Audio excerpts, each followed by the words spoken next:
আসসালামু আলাইকুম। আজকে আমরা একটা ভালো সময় পেয়েছি, ঠিক কিনা বলেন? 14 আগস্ট পর্যন্ত আমরা জানতাম না আমাদের বাংলাদেশে এরকম সময় আমরা পাবো। এমনকি 5ই আগস্ট দুপুর পর্যন্ত, জোহর পর্যন্ত আমরা জানতাম না আমরা এমন একটা সময় পেয়ে যাবো। ধরে কোন ঠিক কিনা? কিন্তু বিকেল বেলায় আমাদেরকে আল্লাহ তাআলা একটা ভালো সময় দিয়ে দিল। এতদিন পর্যন্ত মুসলমানকে নির্যাতনকারী স্বৈরাচারী যখন সঠিক মতো বিদায় না করে পালায় গেছে, তখন বাংলাদেশের যুবকদের মুখে একটা গান আইছে, মুদির বউ নাই। ওইটার আমি কইলাম না, আপনারা যে নেতা বিপদে একলা পালায় যায়, এখন আপা আপা জিকির করে, আর নেতার কোনো খবর নাই। আমরা সেই নেতার পিছনে নাই। আমাদের নেতা হলেন বিশ্বনবী। আমার নেতা, তোমার নেতা বিশ্বনবী মুস্তাফা। স্লোগান একটু জোরে সরেই দিবেন। এতদিন তো স্লোগান না দিয়ে দিয়ে একটা বোবা হয়ে গেছে। আমার নেতা, তোমার নেতা বিশ্বনবীর চরিত্র ফুলের মতো না, ফুলের চাইতেও ফুলের মতো। আমাদের নবীকে কারোর সঙ্গে তুলনা করা যাবে? আল্লাহ কোরআনে বলেছেন, ইন্নাকা লাআলা খুলুকিন আযীম। বিশ্বনবীর চরিত্র হলেন ফুলের চাইতেও পবিত্র। এমন একজন নেতার অনুসরণ করব। আমরা সেই নবীর উম্মত হিসেবে আল্লাহ কবুল করেছেন। খুশি না বেজার? তাহলে জবান খুলে আরেকবার বলি আলহামদুলিল্লাহ। আমরা আল্লাহর প্রশংসা করার কারণ হলো যে কোরআন থেকে আমরা তাফসীর শুনবো। খালি শুনবো না, যেটাকে আমরা গ্রহণ করব। গ্রহণ করা কি? আমার আলমগীর ভাই বললেন ফাখুযুহু। কোরআনকে শুধু শুনলে হবে না, সামিনা ওয়া তাআনা। বাংলাদেশে কোরআন শুননেওয়ালা মানুষের অভাব নাই। আবু জেহেলের মতন কোরআন শুধু শুনলে হবে না, আবু বকরের মতন কোরআন শুনে কোরআনকে গ্রহণ করা লাগবে। বলে ঠিক কিনা? আমরা কি শুধু শুনবো? গ্রহণ করব। এমন একটা কিতাব আল্লাহ আমাদেরকে দিলেন, যেই কিতাবের প্রথমেই আল্লাহ বললেন জালিকাল কিতাব লা রাইবা ফিহ। এমন একটা কিতাব যে কিতাবের মধ্যে কোনো সন্দেহ। আপনারা বলেন, সন্দেহমুক্ত কিতাব দিয়ে বাংলাদেশের সংবিধান যদি চলে, মানব রচিত সংবিধান আমরা মানি না। আল্লাহর কোরআনকে সংবিধান হিসেবে বাংলার জমিনে দেখতে চাই। বহু কিছুই তো আমরা দেখলাম, শান্তি আছে? আমি সেই পবিত্র কোরআন থেকে রবিউল আউয়াল মাসকে সামনে নিয়ে ছোট্ট একটা সূরা আসর আপনাদের সামনে আলোচনা করার নিয়ত করেছি। কারণ কিছুক্ষণ পর একটা নামাজ আমাদের সামনে আসতেছে, সে নামাজের নাম হলো আসর। তরিকন ঠিক কিনা? হ্যাঁ, আসর পর্যন্ত আমার বয়ান হবে। তারপরে গোটা বাংলাদেশ শুধু নয়, এখন বিশ্ববিখ্যাত আলেমে দ্বীন মুফতি আমির হামজা সাহেব আসর থেকে মাগরিব পর্যন্ত আলোচনা করবেন। আপনাদের কোনো অসুবিধা আছে? না। এখন সূরা আসর থেকে আমরা আলোচনা শুনবো। আসর মানে সময়। সময়ের খুব দাম আছে, আছে না নাই? এর ধরে করে আছে না নাই? মিশে মায়াই বন্দি থাইকা করলাম কত খেলা, পশ্চিমে তাকায় দেখো তোমার ডুইবা গেছে বেলা। এক পলকের নাই ভরসা, মিশে সকল আশা, তখন বুঝি দারুণ ঝড়ে ভাঙবে তোমার বাসা। আপনারা বলেন তো, সময়ের দাম আছে না নাই? সেই সময়ের কসম করলেন কে? আল্লাহ। কেন করলেন? সময়ের কি দাম আজকে আমরা বুঝতেছি না। আজকে যারা যুবক আছে তারা মনে করতেছে আমার তো এখন অনেক সময় আছে, আর আমাদের মতন যারা বয়স্ক হয়েছি তারা মনে করতেছি আমাদের তো আর সময় নাই, আমাদের তো আর সময় নাই। যুবকদের অনেক সময়, বুড়াকের সময় নাই। এইটা কখনো চিন্তা করলে হবে না, প্রতি মুহূর্তের দাম দেওয়া লাগবে। জোরে কোন কথা ঠিক কিনা? বর্তমান সময় আমাদের বাংলাদেশে কেমন চলতেছে? একটা ছোট বাচ্চা দোয়া দরুদ দিলি আগে কান্না থামতো, বর্তমান সময়ে দোয়া দরুদ দিয়ে ফু মারলে কান্না থেমে যেত। এখন মোবাইল না দিলে কান্না থামে না। জোরে কোন কথা ঠিক কিনা? আপনারা বলেন তো সময় কি খুব ভালো? যেই সময়ে নারীরা বক্তাদের আলোচনা শুনবে কিন্তু ভারতের স্টার জলসা জি বাংলা দেখা বন্ধ করবে না। জোরে কোন কথা ঠিক কিনা? যেই ঘরে ঘরে ভারতের চ্যানেল চলে, যেই ভারত বলেছে সব দলকে আমরা স্বীকৃতি দিবার পারি কিন্তু কোন দলকে আমরা স্বীকৃতি দিব না। জোরে বলেন কথা ঠিক কিনা? সেই 90% মুসলমানের দেশে ভারতের চ্যানেল চলে। সময় ভালো? জোরে বলেন ভালো? যে ভারত বাবরি মসজিদ ভাঙ্গে রাম মন্দির নির্মাণ করলো, মুসলমানের কাছে সবচাইতে জীবনের চাইতে কলিজার চাইতে দামি হচ্ছে আল্লাহর ঘর মসজিদ। জোরে কোন কথা ঠিক কিনা? ভারতে মন্দির বানানোর বহু জায়গা আছে কিন্তু অন্য কোন জায়গায় মন্দির না বানায়া 400 বছরের পুরাতন বাবরি মসজিদ ভাঙ্গে ওই জায়গায় মন্দির বানায়া ভারত প্রমাণ করে দিল ভারত আর যাই হোক মুসলমানের কোনোদিন পক্ষ হতে পারে না। জোরে কোন কথা ঠিক কিনা? অনেকে চিন্তা করে হুজুর ইসলামী দল ক্ষমতায় গেলে ভারত যদি মুখ ফিরিয়ে নেয় তাহলে আপনাদের অবস্থা কি হবে? যারা প্রকৃত মুসলমান তারা ভারতের চিন্তা করে না, আমেরিকার চিন্তা করে না, আল্লাহর দিকে তারা তাকায় থাকে। জোরে বলেন কথা ঠিক কিনা? ভারত কি করবে? ভারত কি করবে? অনেকে বলতে পারে তিন দিকে ভারত, একদিকে সাগর। ভারত যদি আপনাকে আক্রমণ করে পালাবেন কোন দিক দিয়া? ফেরাউন আক্রমণ করেছিল মুসা নবীকে, সামনে ছিল সাগর। আল্লাহ তাআলা মুসা নবীর জন্য সাগরকে যদি রাস্তা বানায় দেয়, কোন হিন্দু, কোন বেঈমান, কোন কাফেরকে মুসলমান পরোয়া করে না। মুসার মতো আল্লাহ তাআলা রাস্তা বের করে দেবে। জোরে বলেন কথা ঠিক কিনা? আপনারা বলেন সময়ের দাম আছে না নাই? সময়ের কসম করেছেন কে? আল্লাহ।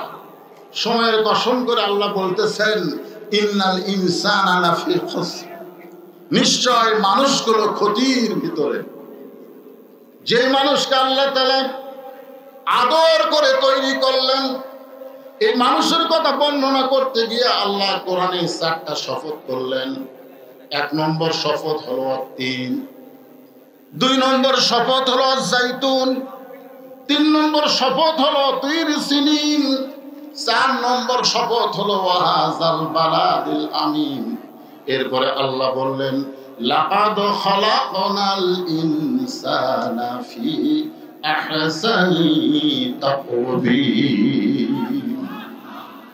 শুধু মানুষকে বলার জন্য আল্লাহ তাআলা 4টা শপথ করলেন। 3-এর শপথ, জাইতুনের শপথ, সিন পাহাড়ের শপথ এবং ওয়াহাদাল বালাল আমিন পবিত্র নগরীর শপথ করে আল্লাহ বললেন মানুষকে সর্বোত্তম আকৃতি দিয়ে আল্লাহ সৃষ্টি করেছেন। আর ওই মানুষ সম্পর্কে আল্লাহ বলতেছেন ইন্নাল ইনসানা লাফি খুসর, নিশ্চয় মানুষগুলো ক্ষতির ভিতরে। এই কথা বলার পেছনে কারণ আছে না নাই? জোরে করে আছে না নাই? হ্যাঁ, কারণ মানুষকে আল্লাহ এত ভালোবাসেন মানুষ যেন ক্ষতির মধ্যে না পড়ে। ক্ষতির কথা আল্লাহ বলেই ক্ষতির মধ্যে যদি না পড়ে, এই ক্ষতির মধ্যে না পড়ার ব্যাপারে 4টা বিষয় এখানে আলোচনা হবে। 1 নম্বর বিষয় হলো ইল্লাল্লাযীনা আমানু, 2 নম্বর বিষয় হলো আমিলুস সালিহাত, 3 নম্বর বিষয় হলো তাওয়াসাউ বিল হক, আর 4 নম্বর বিষয় হচ্ছে তাওয়াসাউ বিস সবর। এখানে কয় বিষয়? জোরে বলেন। 1 নম্বর বিষয় কি? ঈমান। ঈমান যদি ঠিক না থাকে আপনার সব বিষয় ঠিক থাকা কোনো লাভ নাই। আপনার সব আছে, নামাজ আছে, রোজা আছে, হজ আছে, যাকাত আছে, কিন্তু ঈমান ঠিক নেই। জোরে কোন কি ঠিক নাই?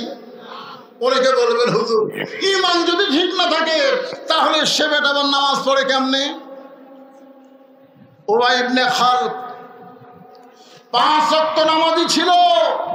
হযরত আবু বকর রাদিয়াল্লাহু পাশে দাঁড়ায় নামাজ পড়েছে। ইমাম হচ্ছে আল্লাহর নবী, আবু বকর রাদিয়াল্লাহু ডান দিকে, বাম দিকে উবাই ইবনে খালদ। আবু বকর রাদিয়াল্লাহুর মতো মাথায় টুপি, মুখে দাড়ি, পরনে জুব্বা। পরনে কি? জুব্বা, নামাজ পড়ছে। কোরআনের আয়াত যখন নাজিল হলো, ইয়া আইয়ুহান নাবিয়্যু হারজিল মুমিনিনা আলাল কিতাল, ওগো নবী শুধু নামাজি করলে হবে না, শুধু মুসল্লি বানালে হবে না, তাদেরকে স্ট্যান্ডিং আর্মি হিসেবে গড়ে তোলেন। যে কোনো সময় মক্কার কাফেররা মদিনা আক্রমণ করতে পারে, আর মক্কার কাফের যখন মদিনা আক্রমণ করবে তখন দোয়া দিয়ে, দরুদ দিয়ে, নামাজ দিয়ে আপনি মদিনা রক্ষা করতে পারবেন না। ওই কাফের বেঈমানদের বিরুদ্ধে অস্ত্র ধারণ করা লাগবে। এই আয়াতটা যখন নবীর উপরে নাজিল হলো তখন এই সামনে কাতারের টুপিওয়ালা, দাড়িওয়ালা, জুব্বাওয়ালা নামাজি বলল, হুজুর এটা তো গন্ডগোলের আয়াত। আপনারা বলেন এটা গন্ডগোলের আয়াত? আজকে বাংলাদেশে ইসলামী আন্দোলনের কথা যারা বলে, যারা বাংলার মুসলমানের জমিনে কোরআনের রাজনীতির কথা যারা বলে, সব লোকের শাসন যারা চায়, সমস্ত বেহায়াপনা মুক্ত বাংলাদেশ বানাতে চায়, তখন একদল নাস্তিক বলে এরা গন্ডগোল করতে চায়। এইটা না গন্ডগোলের আয়াত? তা আল্লাহ রাসূল চিন্তায় পড়ে গেলেন, কে রে নাজিল করলো আল্লাহ, আর এই শালা সামনে কাতারের মুসল্লি কই গন্ডগোলের আয়াত?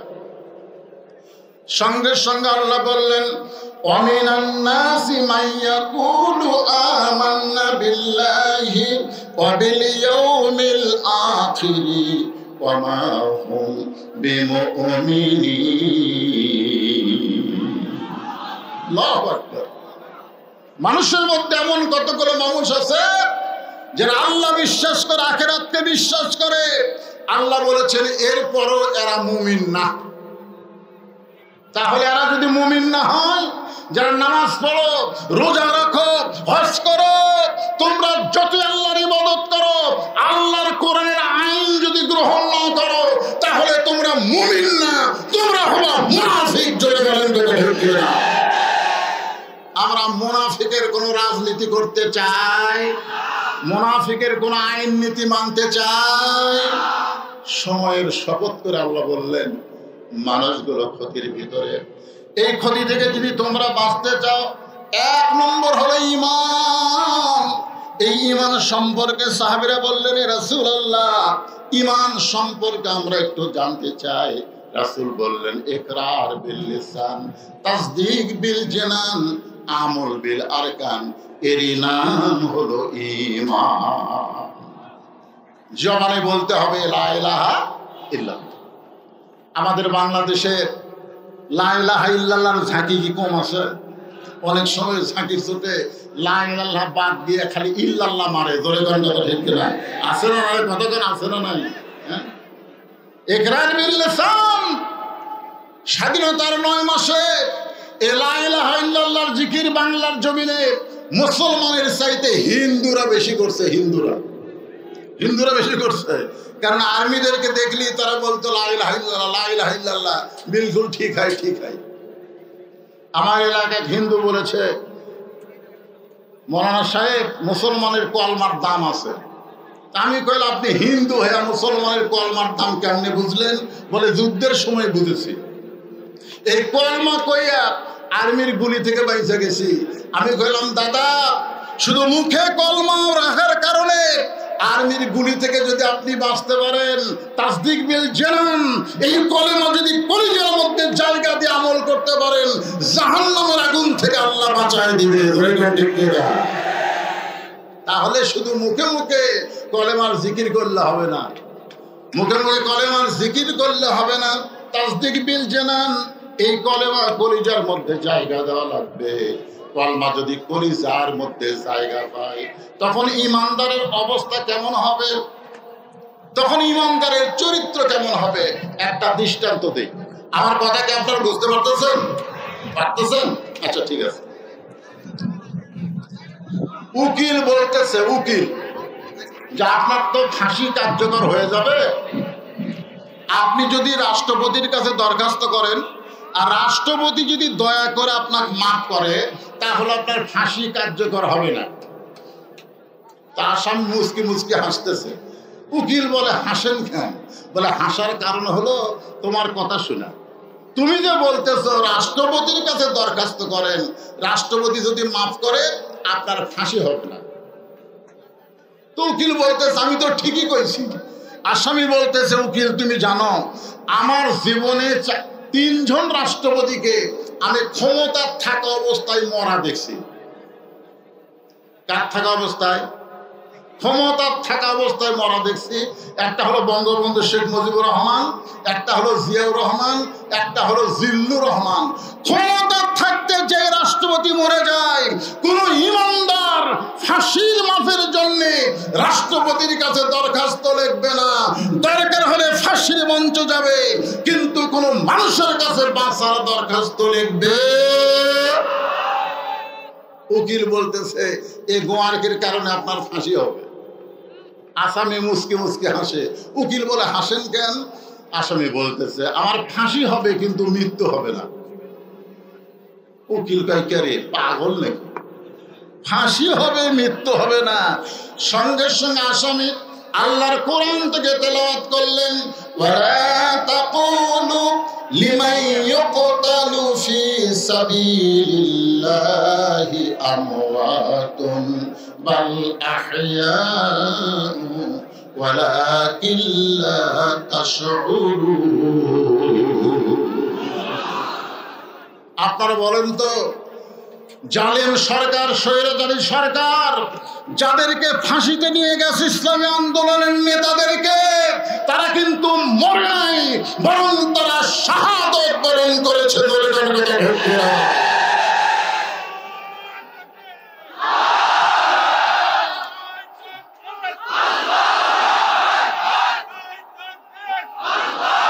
এই স্বৈরাচারকে পতন করার জন্য হাজারো যুবক, হাজারো জনতা জীবন দিয়েছে। বাংলাদেশের কিছু বলে আবু সাইদ অস্ত্রের সামনে 2 হাত বলে দাঁড়িয়ে গেছে, ও শহীদ না। যারা বলে শহীদ না তারা হলো মুনাফিক। আবু সাইদের মতন যে সমস্ত যুবক এই স্বৈরাচারকে হটানোর জন্য জীবন দিয়েছে, এরা মরে নাই। আল্লাহর কোরআন বলতেছে এরা জীবিত। এই জন্যে বঙ্গভবনকে মিউজিয়াম বানানো হচ্ছে। দরকার ঠিক কিনা ভাই? গণভবনকে মিউজিয়াম বানানো হচ্ছে। সময় ভালো চলতেছে। দরকার ঠিক কিনা? আরো ভালো হবে।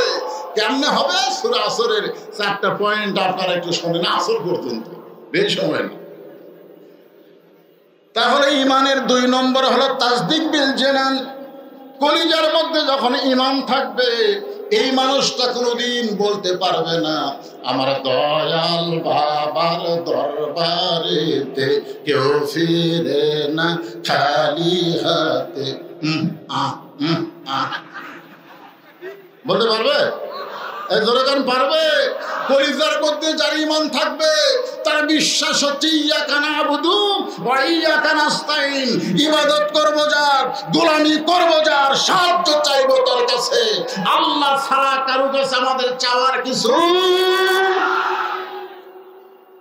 এখন যদি কেউ বলে আল্লাহর ধন নবীরে দিয়া আল্লাহ আছে গায়েব হইয়া, নবীর ধন খাজা নিয়া শুয়ে আছে আসবে, কেউ ফিরে না খালি হাতে, খাজা তোমার দরবারে।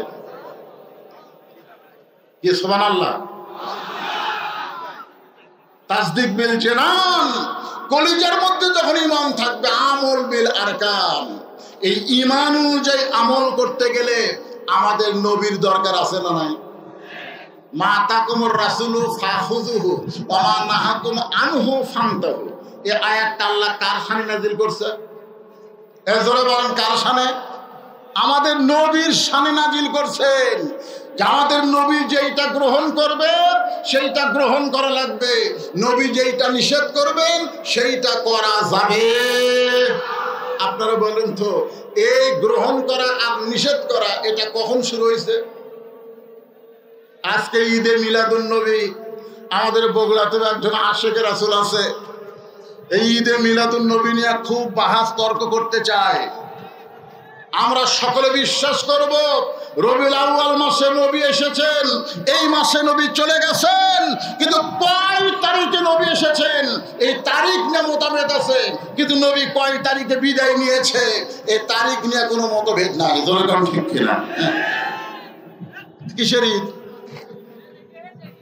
নবীর জন্মে সবাই খুশি, এমনকি আবুল আহাব পর্যন্ত খুশি। জনগণ ঠিক কিনা? এ কথা কন না কেন? এই যে মাতাকুমুর রাসূলু ফাখুযুহু আমল বিল আরকানের উপরে কথা বলতেছি, এইটা কিন্তু নবীর জন্মের পর থেকে না। নবীর জন্মের খবর যখন একজন দাসী আবুল আহাবকে গিয়ে বললেন যে আব্দুল্লাহ দুনিয়া থেকে চলে গেছে, আমিনার গর্ভ থেকে ফুটফুটে একটা সুন্দর সন্তান জন্ম নিয়েছে, আবুল আহাব সঙ্গে সঙ্গে বললেন তুই আজাদ, তোকে আমি মুক্ত করে দিলাম। তাহলে নবীর জন্মে আবুল আহাব খুশি, কিন্তু নবুয়ত যখন পাইছেন, কোরআন নিয়ে যখন আন্দোলন শুরু করেছেন, তখন আবুল আহাব কিন্তু খুশি হয়নি। আজকে বাংলাদেশে ঈদে মিলাদুন নবী করো, নবীর জীবনীকে গ্রহণ করতে পারো না, আমল বিল আরকান ঈমান অনুযায়ী আমল করতে পারো না। আর জয় হোক, তোমরা আবু লাহাবের দোসর হবে, আবু বকরের দোসর হতে পারবে না। নবীর জন্মে খুশি আবু জেহেল, আলামিন আলামিন ডিগ্রি দিয়েছে, আলামিন। কিন্তু এ কোরআন শরীফ যখন নবীর উপরে নাজিল হইল, আবু জেহেল কে নবীর পক্ষে ছিল? এজরে কোরআনের পক্ষে ছিল? তাহলে মাতাকুমুর রাসূলু ফাখুযুহু ওয়া মা নাহাকুম আনহু ফান্তাহু। আমল বিল আরকান, আমরা সে আমলকে গ্রহণ করব, নবী যেটা করেছেন সেটা করব, নবী যেটা নিষেধ করেছেন সেটা করা যাবে। ঈমানের আলোচনা শেষ, এখন 2 নম্বর হলো আমিলুস সালিহাত, নেক আমল করতে হবে। এখন নেক আমল করতে গেলে সব পরিবেশে নেক আমল করা যাবে না। সুন্দর আমল, নেক আমল করতে গেলে সুন্দর একটা পরিবেশ লাগবে। ধরে কোন ঠিক কিনা? আমাদের বাংলাদেশে আমরা ভালো আমল করতে চাই। এ ভাই, আমার কথা কি শুনতেছেন? ভালো আমল করতে চাই। মাইক একটু ইকো বন্ধ করে দেন তো, মাইক চঞ্চল করতেছে। আমরা ভালো আমল করতে চাই, কিন্তু ভালো আমল করার পরিবেশ আছে? জামিলনগর মসজিদে আপনি জোহরের নামাজ পড়বেন, মসজিদ থেকে আপনার বাড়ি হলো 200 গজ দূরে। আপনি বাড়ি থেকে নিয়ত করছেন যে আমি সামনে কাতারে গিয়ে নামাজ পড়বো। আপনারা বলেন তো আপনার নিয়ত ভালো না খারাপ? এক কথা কেন, ভালো না খারাপ? তাহলে 200 গজ আপনি হেঁটে হেঁটে আসতেছেন, অজু করে আসতেছেন, সুবহানাল্লাহ আলহামদুলিল্লাহ জিকির করতেছেন, কিন্তু এই 200 গজের মধ্যে 2টা বেপরদা নারী আপনার 200 গজ পড়ে গেছে। আপনি দেখবার চান নাই, তারপরে আপনার 200 গজ 2টা বেপরদা নারী পড়ে গেছে। মশা পড়লে, পোকা পড়লে চোখ থেকে তোলা যায়, কিন্তু বেপরদা নারী যদি চোখে পড়ে তোলা যাবে? এখন সামনে কাতার আপনি নিয়ত করলেন ইলা জিহাতুল কাবাতি শরীফাত, আল্লাহু আকবার, মুখ আছে কাবার দিকে, চোখ আছে সেজদার দিকে, আর মন খালি বলতেছে রাস্তা কি দেখলাম রে। এখন আপনারা বলেন, আপনি যতই সুন্দরভাবে নামাজ পড়তে চান, আপনার রাস্তাকে সুন্দর করতে হবে। আর রাস্তাকে সুন্দর করতে গেলে আল্লাহর কোরআনের পর্দার আইন বাংলার জমিনে চালু করতে হবে।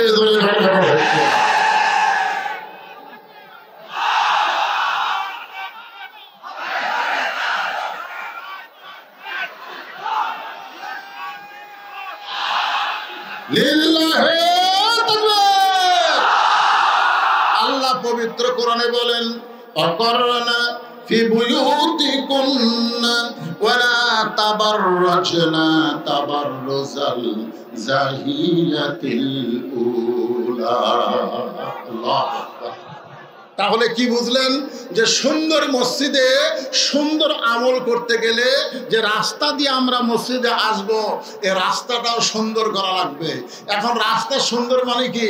আমার এরশাদ ভাইকে বলবেন, ভাই রাস্তার পিচটি উঠে গেছে, তো রাস্তা সুন্দর করে একটু নির্মাণ করে দেন। এই সুন্দর নয়, স্বৈরাচারী সরকার তল দেওয়া রাস্তা উপর দেওয়া রাস্তা বানাইছে। কথা কম না। আমাদের বগুড়াতে রেলগেটে এখন আসলে মনে হয় কে রে বগুড়া না লন্ডন, জোরে কান ঠিক না, তল দেওয়া গাড়ি যায় উপর দেওয়া গাড়ি যায়। রাস্তা শুধু সুন্দর করলে হবে না, রাস্তাকে নিরাপদ করতে হবে ঈমান আমলের জন্য। জোরে কান কথা ঠিক না। এখন এই বেপরদা মুক্ত রাস্তা যদি করতে চান, আপনারা বলেন তো আল্লাহর কোরআনের আইনের দরকার আছে না নাই?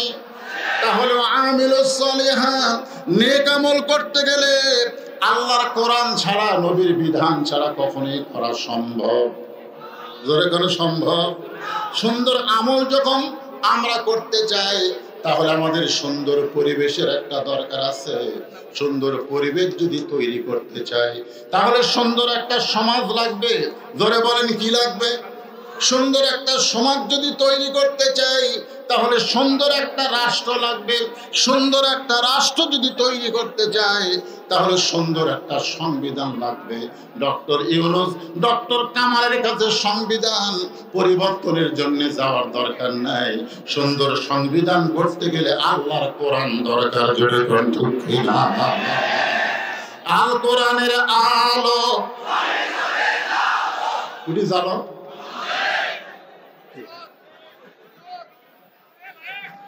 আচ্ছা ঠিক আছে।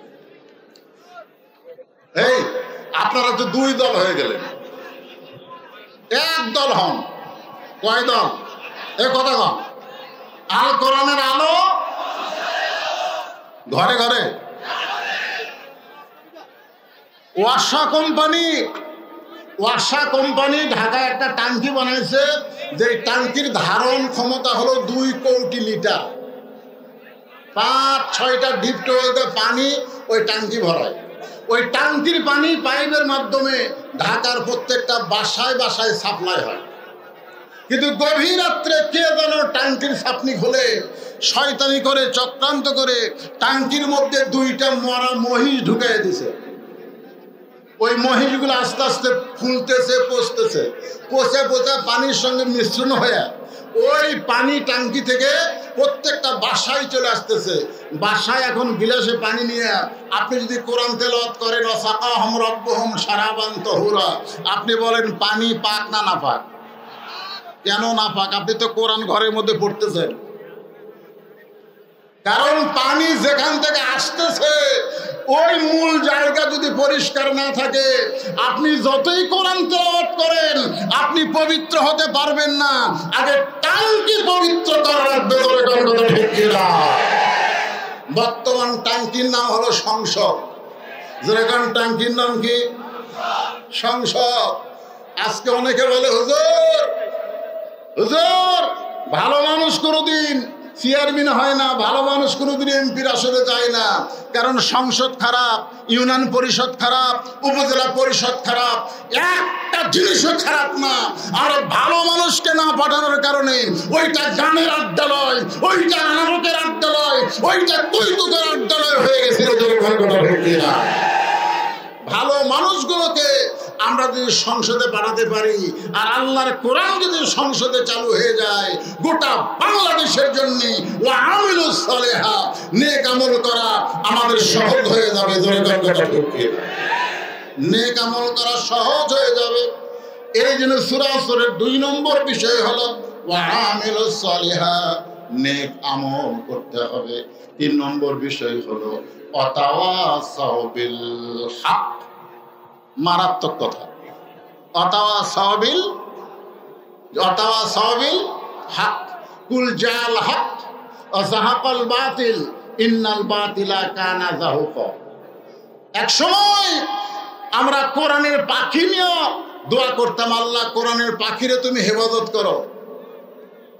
বাংলাদেশের প্রত্যেকটা মাহফিল থেকে দোয়া হতো, আমির হামজাকে তুমি জেল মুক্ত করো, মামুনুল হককে জেল মুক্ত করো, কোরআনের পাখিকে তুমি হেফাজত করো।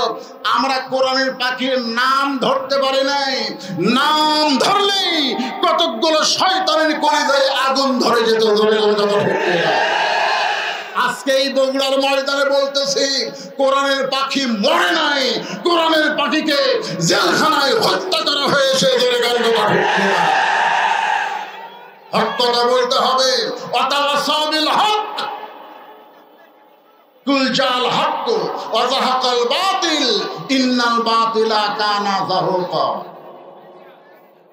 আমি আচ্ছা ঠিক আছে, আলহামদুলিল্লাহ।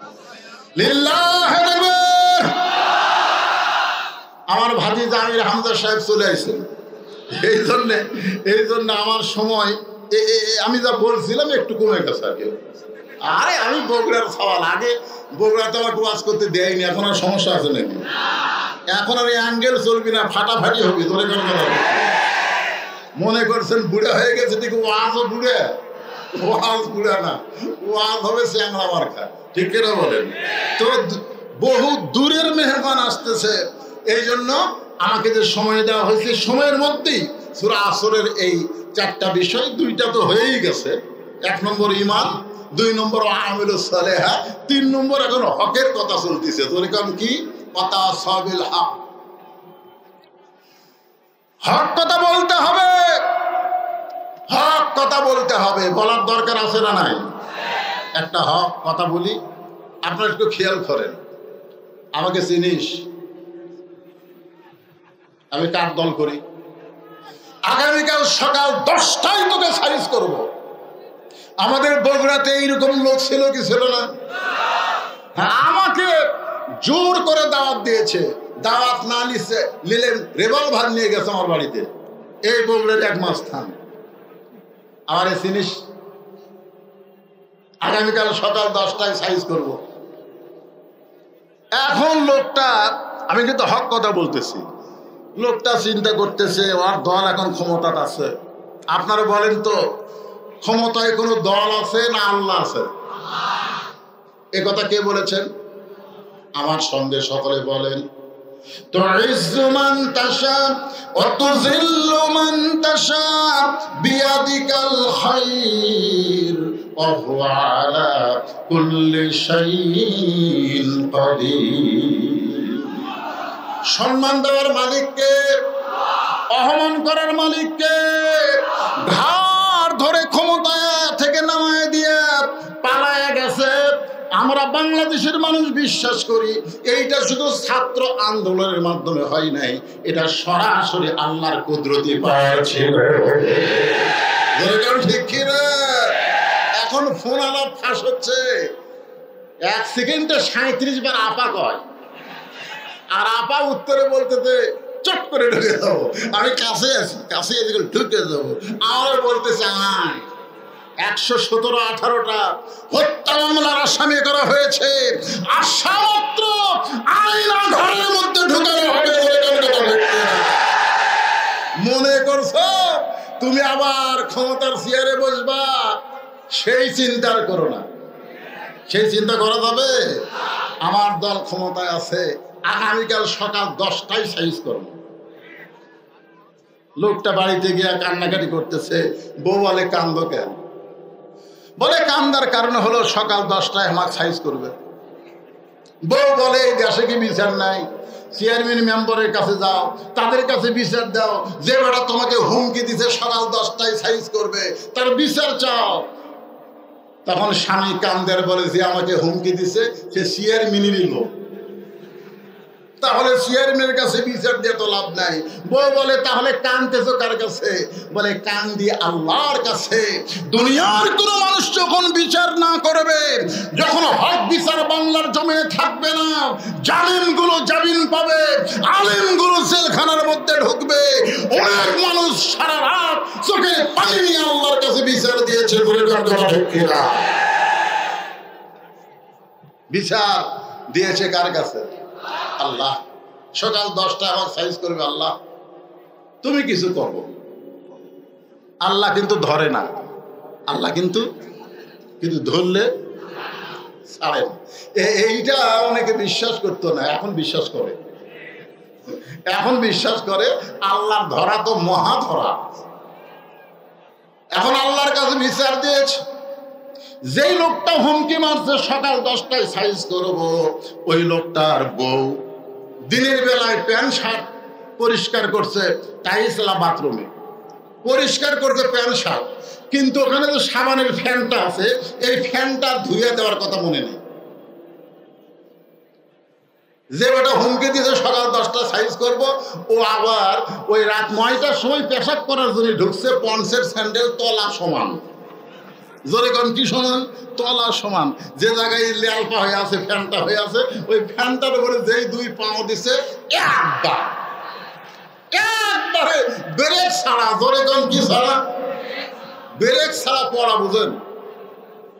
খাস করে পড়ে ও মারে বাবারে, আর কোনো কথা নেই।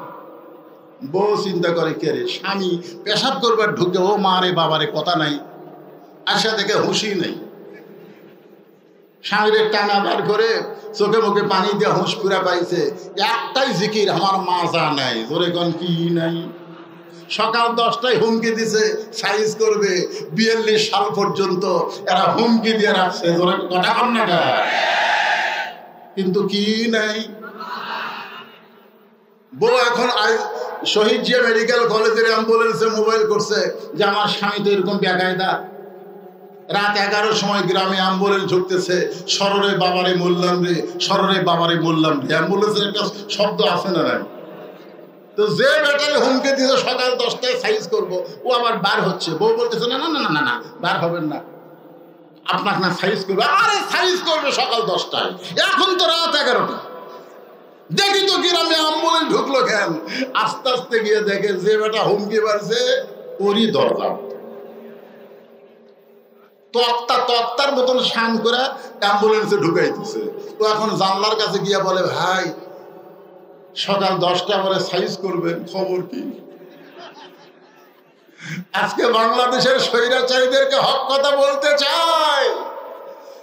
তোমরা ক্ষমতা থেকে বিদায় নেওয়ার 4-5 দিন আগে ইসলামী সংগঠনকে নিষিদ্ধ করলে, নিবন্ধন বাতিল করে দিলে, এখন তোমাদের খবর কি? তোমরা কোন অবস্থায় পড়ে গেছো?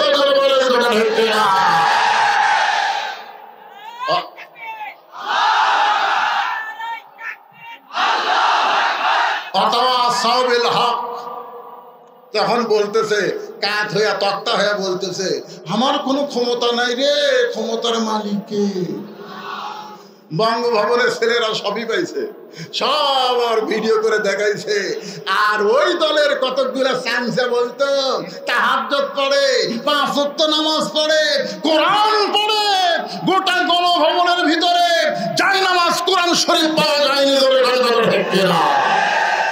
চিটারি করেছ, বাটপারি করেছ, জনগণের কাছে মুখোশ উন্মোচন হয়ে গেছে। ওয়াতাওয়াসাবিল হক, হক কথা বলতেই হবে। জোরে বলেন কথা ঠিক কিনা? ওয়াতাওয়াসাবিস সাবর, ধৈর্য ধারণের কথা বলা হয়েছে। যাদের উপরে এত নির্যাতন করা হলো, সেই দলের আমির বলতেছে আমরা ক্ষমা করে দিলাম, আমরা ক্ষমা করে দিলাম। কারণ কতকগুলো কাজ তড়ি ঘড়ি করে করা যাবে না, সুন্দরভাবে করতে গেলে ধৈর্যের সঙ্গে করা লাগবে। ঠিক কিনা? আল্লাহ কোরআনে বলেন, ইজা আসাবাতুহুম মুসিবাতুন ক্বালু ইন্না লিল্লাহি ওয়া ইন্না ইলাইহি রাজিউন। পাড়াপাড়ি করলে হবে? যতগুলো কাজ আছে আমরা দিন দিন তো আমরা ওই যে নির্বাচন কমিশনারের মতন না। নির্বাচন কমিশনার এক সময় বলল যে 18% ভোট আছে, বেটা ঘুমায় গেছে, ঘুম থেকে উঠে 41%। আমরা বর্তমান বাংলাদেশ তন্ন তন্ন করে দেখতেছি, আমাদের কোরআনের দলের সৈনিকেরা দিন দিন বাড়তেছে। এটা নির্বাচন কমিশনারের মতো নয়, এটা বাস্তব। বাংলাদেশে দিন দিন মানুষ, এমনকি হিন্দুরাও পর্যন্ত আল্লাহর কোরআনের শাসনকে গ্রহণ করার জন্য রাজি হয়ে যাচ্ছে।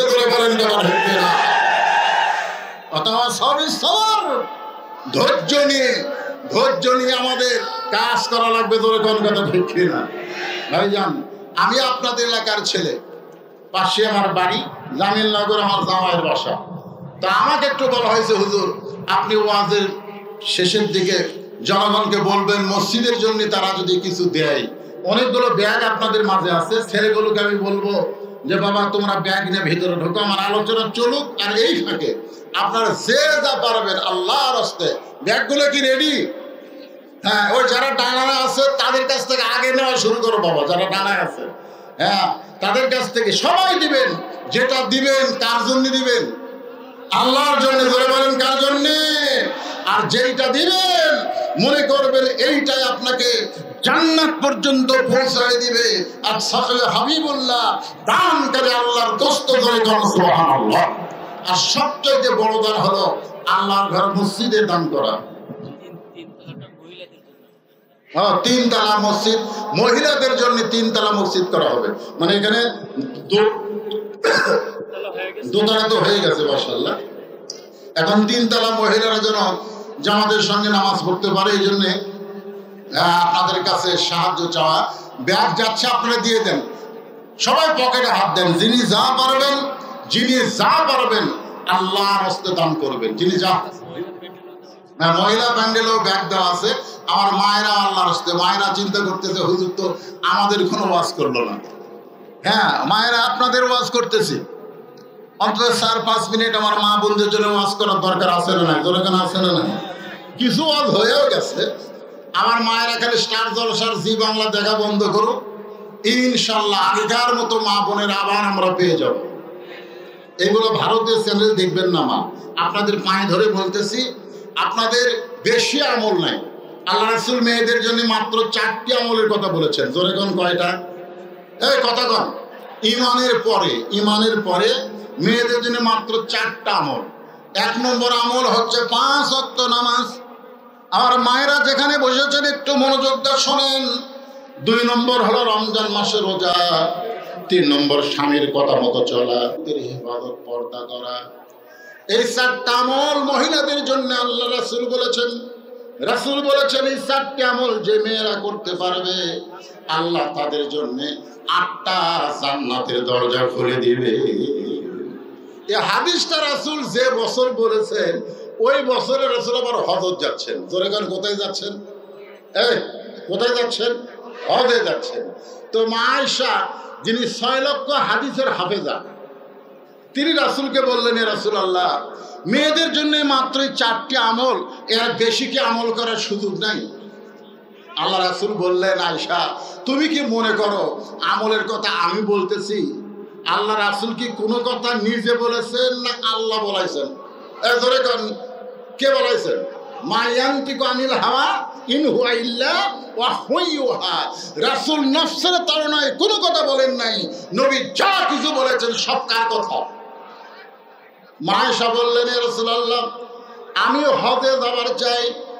আমার মায়েরা যারা পর্দার অন্তরালে মনোযোগ দিয়ে শোনেন, মা আয়েশা বললেন আমি হজে যাবার চাই। আল্লাহ রাসূল বললেন, আমি তোমার দায়িত্ব নিবার পারবো না। কারণ হাজার হাজার সাহাবীদেরকে নিয়ে আমি হজে যাব, তাদের মুআল্লিমি করতে হবে, তোমার দায়িত্ব নেওয়া যাবে না। কারণ একটা মহিলা মানুষের দায়িত্ব নেওয়া হজের মধ্যে বিরাট কঠিন। যারা বউ নিয়ে হজ করছে তারা বুঝতেছে। যারা বউ নিয়ে হজ করবার কাছে দেখবেন কিছু না হারালেও বউ হেরাবে। জোরে কোন কি হারাবে? বউ হেরাবে। তাওয়াফ করতে গিয়ে এত ভিড়, স্বামীর হাত ধরে তাওয়াফ করতেছে, হঠাৎ ভিড়ের ঠেলে হাত ছাড়া দিছে। যে হাত ছাড়া দিছে ওই এখন চিল্লে, বউ কোথায়? বউ পিছন দিতে চিল্লাই। এখন তাওয়াফের সামনে যাওয়া বাদ দেয়, বউয়ের কাছে আসতেছে, ওর তাওয়াফ হবে? এই জন্য রাসূল বলেছেন আমি তোমার দায়িত্ব নিবার পারবো না। মা আয়েশা খুব ছোট্ট মানুষ ছিলেন, কারণ 9 বছরে নবীর সংসারে আইছেন, 18 বছর বয়সে নবী দুনিয়া থেকে বিদায় নিয়েছেন। একটু জেদ ধারণ করলেন আমি যাবই। এমন সময় আব্দুর রহমান ইবনে আবু বকর বললেন, ইয়া রাসূলুল্লাহ আমি যদি আয়েশার দায়িত্ব নিবার চাই তাহলে কি আয়েশা হজে যাওয়ার পারবে? আল্লাহ রাসূল বললেন কোনো আপত্তি নাই। তার মানে বোঝা গেল মেয়েরাও হজ করতে পারবে, কিন্তু সঙ্গে মুহরিম থাকা লাগবে। ধরে কোন কি থাকা লাগবে? মুহরিম থাকা লাগবে। মসজিদে আয়েশা যেখানে আছে ওই জায়গায় এসে মা আয়েশার মাসিক ব্যারাম শুরু হয়ে গেল। মেয়েদের প্রতি মাসে একটা ব্যারাম আছে না নাই? একটা অসুখ আছে না নাই? যে অসুখ শুরু হয়ে গেলে নামাজ পড়া যাবে না, রোজা করা যাবে না। মা আয়েশার অসুখ শুরু হয়ে গেল, ওই জায়গায় একটা মসজিদ হয়েছে, নাম হলো মসজিদ আয়েশা। আয়েশা বলে, ভাই আমার তো এইরকম অবস্থা হয়েছে। আব্দুর রহমান বললেন, কয়দিন লাগবে? বলে 5-7 দিন লাগতে পারে। আব্দুর রহমান আফসোস করে বলতেছেন, এই জন্যই রাসূল তোমার দায়িত্ব নিতে চাই নাই। তার মানে বোঝা গেল হজ এইটা মেয়েদের জন্য অপশনাল সাবজেক্ট হতে পারে, কিন্তু স্পেশাল কোনো সাবজেক্ট না। কিন্তু 4টা বিষয় মেয়েদেরকে আমল করাই লাগবে। নবীর মেয়ে ফাতেমা কিন্তু হজ করে নাই, অথচ সাইয়্যিদাতুন নিসাই আহলুল জান্নাহ, জান্নাতি নারীদের নেত্রী হয়ে গেছে। জোরে বলুন সুবহানাল্লাহ। মা আয়েশা কিন্তু জান্নাতি নারীদের নেত্রী না, মা খাদিজা কিন্তু জান্নাতি নারীদের নেত্রী না। জান্নাতি নারীদের নেত্রী হলেন মা ফাতেমা। সুবহানাল্লাহ করনা কেন? মা ফাতেমা হলো জান্নাতি নারীদের নেত্রী। এখন আপনাদের প্রশ্ন হতে পারে, কোন আমলের কারণে আল্লাহ ফাতেমাকে জান্নাতি নারীদের নেত্রী বানালেন? সে আমলটা হলো পর্দার আমল। সে আমলটা হলো পর্দার আমল। জোরে কান, কিসের আমল? আমি আমার মা বোনদের জন্য ওয়াজ করতেছি। মা ফাতেমা এত পর্দানিশী ছিলেন, গভীর রাত্রে স্বামীর বুকে মাথা দিয়ে কান্দে আর বলে, স্বামী গো, আজকে রাত্রে বেলায় আমার মৃত্যু হবে। আল্লাহ পাক আমাকে জানাইছে। আলী সঙ্গে সঙ্গে বলে, ফাতেমা রাত্রে বেলায় মৃত্যু হয়। ফাতেমা বলে, স্বামী আমি মরে যাওয়ার পর আমার 3টা চা আপনাকে পুরা করা লাগবে। 1 নম্বর চাহিদা হলো রাত্রে বেলায় আমাকে কবর দিতে হবে, আমার জানাজার কোনো ব্যবস্থা করবেন না, আমার জন্যে লাশটা খাটনিয়ে তুলবেন না। হযরত আলী নিজের কাঁধে করে এই জান্নাতুল বাকির মধ্যে ফাতেমাকে দাফন করা হলো। গভীর রাত্রে দাফন করার পরে হযরত আলী আল্লাহর কাছে কাঁদের বলে, আল্লাহ ফাতেমাকে তুমি কবুল করে নাও, ফাতেমার পর্দাকে তুমি কবুল করে নাও। সঙ্গে সঙ্গে আলী তাকায় দেখে সামনে কয়েকটা পুরাতন কবর, এই মাত্র ফাতেমাকে যে কবর দিছে সেই নতুন কবর নাই। হযরত আলী গোটা জান্নাতুল বাকি দৌড়ায় বলে, ফাতেমার কবর কোথায়? ফাতেমার কবর কে যেন বলতেছে, আলী ফাতেমা হলো পর্দানিশী, আমি আল্লাহ জোহরা ডিগ্রি দিয়ে ফাতেমার কবরটাকেও কবুল করেছি। তাই মা বোনেরা, আপনাদের জন্য মসজিদে 3 তালা করা হচ্ছে, আপনারা পর্দার সঙ্গে নামাজ পড়তে পারবেন। এই পর্দাটা হলো মেয়েদের 4টা আমলের মধ্যে সবচাইতে গুরুত্বপূর্ণ আমল। জোরে কোন কথা ঠিক কিনা? আপনারা বলেন, মেয়েরা কি 24 ঘন্টা নামাজ পড়া লাগবে? কোন 24 ঘন্টা কি নামাজ পড়া লাগবে? কয় ওয়াক্ত? জোরে কোন কয় ওয়াক্ত? 5 ওয়াক্ত। ওয়াক্ত মানে সময়। মেয়েরা 24 ঘন্টায় নামাজ পড়া লাগবে না, 5 বার নামাজ পড়লে হবে। মেয়েরা কি সারা বছর রোজা করা লাগবে? 1 মাস। স্বামীর খেদমত কি সবসময় স্বামীর পাও ধরে থাকা লাগবে? স্বামী যখন খেদমত চাবে তখন খেদমত করা লাগবে। কিন্তু পর্দা এইটার কোনো সময় নাই, এটা 24 ঘন্টায় করা লাগবে। না বুড়ি হলে পর্দা, দাদির গায়ে বোরকা আছে, নাতির গাওত নাই। দাদির গাওত বোরকা, কে দাদি বোরকা পরছেন? কই মরা লাগবে ভাই। নাতনির গাওত বোরকা নাই। আপনারা বলেন, পরিমনির দিকে মানুষ বেশি তাকায় থাকবে না দাদির দিকে তাকায় থাকবে? কথা কয় না কেন? তা এখন নাতনির গাওতি বোরকা নাই, 40 বছর 50 বছর আমের গাছের গোড়াত বেড়া দেয়। কে বাবা বেড়া কেন? গরু ছাগল যদি খায়। আরে পাগলা, গরু ছাগল 50 বছর আমের গাছের দিকে ঘৃণা করে তাকাবি না, খাওয়া তো দূরের কথা। বেড়া দিবার চলে ওই ছোট গাছের লকলকা পাতা বানাচ্ছে, ওই গাছত বেড়া দাও। পর্দা বুড়ির করা লাগবে না, বুড়ির দিকে একটা বুড়াও তাকাই না। পর্দা করতে হবে যুবতীদেরকে। আমি আমার মা বোনদের জন্য বলি, কে নাকি একটা নতুন নিয়োগ পাচ্ছে, ওই নিয়োগ পাওয়ার বলতেছে 24 সালে পর্দার কথা আসতেছে। এই শালা নাস্তিকদেরকে সমাজের কোনো দায়িত্ব দেওয়া যাবে না। পর্দা তোর বাপের কথা। পর্দা আল্লাহর কোরআনের আইন। পর্দা আল্লাহর কোরআনের আইন। আজকে আমার মা বোনদের জন্য আমি ওয়াজ করলাম, মা সব আমলের মধ্যে পর্দাকে গুরুত্ব দেবেন, সবসময় পর্দা করবেন। মরে গেলে আপনাকে 5 কাপড় দেওয়া লাগবে। জোরে কোন ঠিক কিনা? সারা জীবন বেপর্দা, মরে গেলে 5 কাপড়, খাটনি পর্যন্ত চাদর দিয়ে ঢাকছে। ফেরেশতারা ঘুরতেছে আর বলতেছে আল্লাহ, এই মেয়া যখন জীবিত আছিল তখন গোটা পাড়ার লোক এক দেখছে, কিন্তু মরে গেলে 5 কাপড় দিয়ে চাদর দিয়ে খাটনি ঢাকছে, কারণটা কি? আল্লাহ বলতেছে দেশের নাম বাংলাদেশ রে, এই দেশের মানুষ মেয়েরা বাঁচলে পর্দা করে না রে, মরার পরে করে। আপনারা বলেন তো, মরার পরে পর্দা করে কোনো লাভ আছে? এই ধরে কান কোনো লাভ আছে? জীবিত অবস্থায়, যৌবতী অবস্থায় আমার মা বোনদেরকে পর্দার ভিতরে থাকতে হবে। আর এই পর্দাটা যেন স্কিন প্যান্টের মতন না হয়। স্কিন প্যান্ট বোঝেন? এমন একটা ফুল প্যান্ট পরছে, বাইরে থেকে ভিতরে সব খবর পাওয়া যায়। এরকম কিছু ছেলেরা আছে না নাই? এমন টাইট ফুল প্যান্ট পরছে, বাইরে থেকে বোঝা যাচ্ছে ওর যন্ত্র কোন জায়গা। আমি ছেলেদেরকে বলে আসেন না, ঢিলা ঢালা পায়জামা পরবেন, ফুল প্যান্ট পরবেন, আপনার যন্ত্র যেন বাতাস পায়, এমন ভাবে টাইট ফিটিং করে রাখছেন। ওর আগা বেঁকা হয়ে যাবে, এক সময় দেখা যাবে আগা মোটা গোড়া চিকন, ধরে কোন ঠিক কিনা? ইন্ডিয়ান হারবাল খাওয়া লাগবে, কাম হবি না। এই জন্য বলি যুবকদেরকে হাত পাও ধরে, বাবা ঢিলা কাপড় পরবা, বসা থেকে পেশাব করবা, পেশাব করে পানি খরচ করবা, পেশাব করে পানি যদি না নেও ওই পেশাব কিন্তু নিংড়ে না, টপ টপ করে পেশাব পড়ে তোমার ওই জাঙ্গা, তোমার ওই ফুল প্যান্ট নাপাক হয়ে থাকবে। আমি নারীদেরকে বলবো বোরকা পরবেন, কিন্তু বোরকার নামে কোনো প্রদর্শনী যেন না হয়, এমন বোরকা পরবেন ভিতরে আপনি আসেন এইটা বাহিরের কোনো পুরুষ মানুষ যেন অনুমান করতে না পারে। ঢিলা ঢালা, রংটা যেন কালো হয়। ধরে কোন কি হয়? কালোর প্রতি মানুষের আকর্ষণ কম না বেশি? বেশি। কালোর প্রতি আকর্ষণ বেশি। আরে আমার সাথে বিয়েই দিবার চাচ্ছিল না, একে তো কালো, তারপরে মাদ্রাসা, বিয়েই দিবি না, কি করে খাবি? আর ভবিষ্যৎ খারাপ। যাই হোক, একজন মেয়ের বাপ দয়া করে আমার সাথে বিয়ে দিছে, তাও মাঝে মাঝে বলতো কিছু একটু মুখে ব্যবহার করো বাবা। তার মানে বোঝা গেল কালোর প্রতি মানুষের আকর্ষণ থাকে না। কালো বোরকা পরে পেতনির মতন মেয়েরা যখন রাস্তা দিয়ে যাবে, পুরুষ মানুষ একবার তাকালে 2 বার আর তাকাবে না। জোরে গন্ধটা ঠিক কিনা? আর রং বেরঙ্গের বোরকা, আইরে হাওয়াই মিটাই, বোরকার জন্য 4 বার তাকায়। এই জন্য আমার মা বন্ধুকে অনুরোধ করি, আমার উপর মন কষ্ট নিয়েন না, আপনাদের জন্য কলিজা থেকে দোয়া করি। আজকে আপনাদের সকলের জন্য দোয়া করি, আল্লাহ পাক আমাদের সবাইকে ঈমানে আমলে কবুল করুক। সকলে বলে আল্লাহুম্মা আমিন। সূরা আসরের 4টা বিষয় নিয়ে স্বল্প সময়ের মধ্যে আমি যে আপনাদের সামনে আলোচনা করলাম, আল্লাহ পাক আমাদের সকলকে কবুল করেন।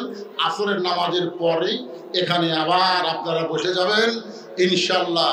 আমার ভাতিজা মুফতি আমির হামজা কন্টিনিউ একটু তাকে বেশি সময় দেওয়া হচ্ছে। আসর তো আমরা পড়ি একটু দেরি করে, কিন্তু তার সময় আসর থেকে মাগরিব খুব অল্প সময়, এই অল্প সময় না দিয়ে একটু বেশি সময় দেওয়ার জন্যে আমরা একটু আগে আসরের আসর, কয়েকদিন আগে আমরা করে আসলাম, ওখানে 4:45 আসর হয়। কেউ ওটি ফতোয়াবাজি করে না, ঠিক কিনা বল? কিন্তু এই বাংলাদেশ ঘেরে সময় না হচ্ছে আসর, এই জন্য কোনো ফতোয়াবাজি না। আমরা একটু আগে ওদের পড়ে বেশি আলোচনা শুনবো। আল্লাহ কবুল করুন। আসসালামু আলাইকুম ওয়া রাহমাতুল্লাহি ওয়া বারাকাতুহু।